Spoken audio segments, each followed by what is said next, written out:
once you have the pressure to create, knowing that, well, this has to sell a certain amount or it has to bring in a certain size audience for this club to hire me back, then that influences your decisions.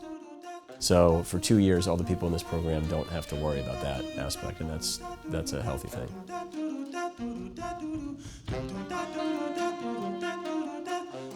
The Thelonious Monk Institute of Jazz Performance at the UCLA Herb Alpert School of Music started now 3 years ago, and this is the second class.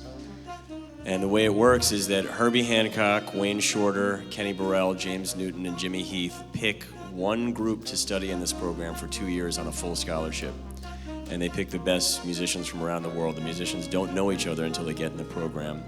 And then each week they study with a jazz legend for the full 2 years. And at the end they graduate with a master's.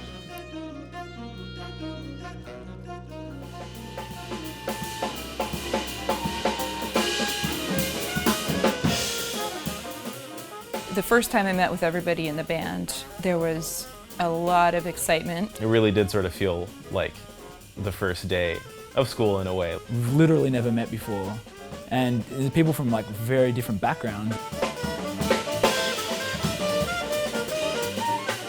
Well, how do you run as a group when there isn't one person in charge? It's been a learning curve for sure. We have 3 hours together every day of every week. We really spend a lot of time together.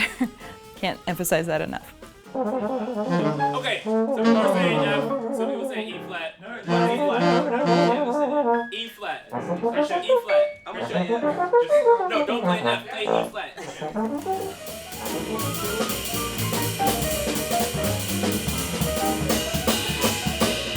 You know, I'd always thought of it as being very performance-oriented, but I don't think I knew exactly how much it was also about education and tying performance together with, you know, learning more about history and really just sort of a holistic experience of learning.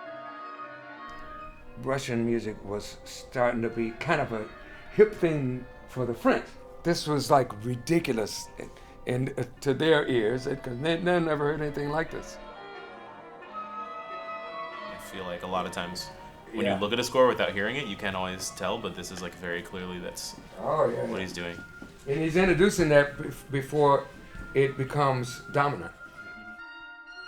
So the outcome is to teach them as much as we can about jazz, and it's really sort of like a handing down, because Herbie Hancock is here talking to the Monk students. Now the Monk Institute students will be in a high school passing on to the high school students what they've learned from Herbie Hancock.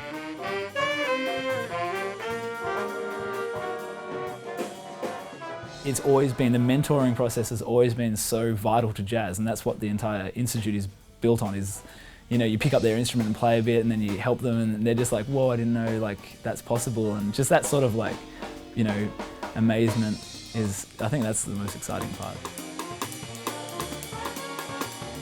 But also the outreach programs benefit us because it gives us the chance to really clarify a lot of our beliefs and values about jazz, really kind of get a better sense of what it is we think is the most important thing to communicate.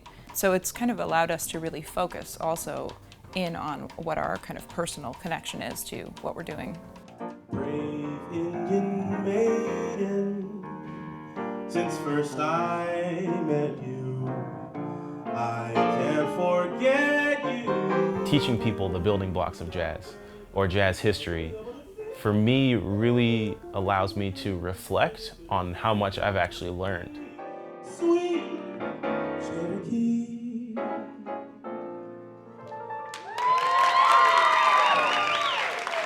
Thank you. Carmen.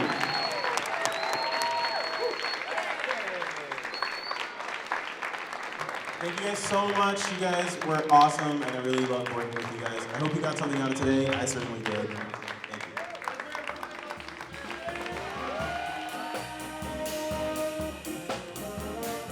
Learning about jazz and what goes on in jazz, even if they don't necessarily play jazz themselves, being able to witness in real time people interacting and people sharing and people learning on the spot together, I think is really, really valuable for them as well.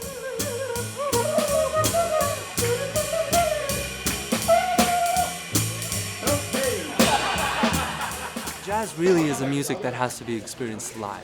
And what an amazing opportunity for some of these children to have their first foray into jazz music, you know, their first real experience with a talented ensemble the caliber of the Monk Institute musicians. You know, I mean, really that's what we're trying to do here, inspiring them a love of jazz and a real taste for its qualities.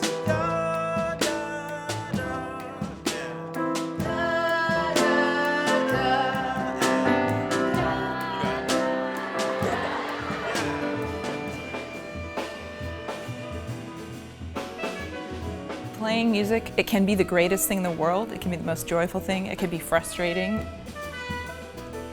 There's definitely a lack of understanding of what jazz musicians do and just how much training and focused listening and kind of philosophical, you know, exploration is required to be a great jazz musician.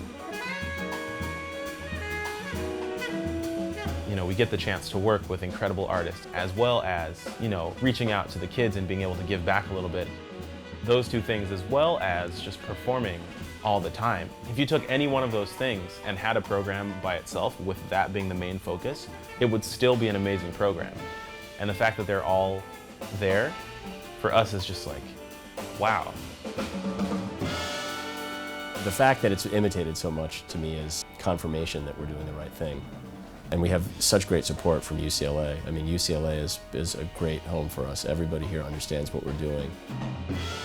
It's an incredible feeling, like being a part of a group of people that are producing something that, you know, that feels greater than the sum of all its parts. I feel like I'm just sort of like riding the wave, as like Californian as that sounds. And I'm just riding the wave, man.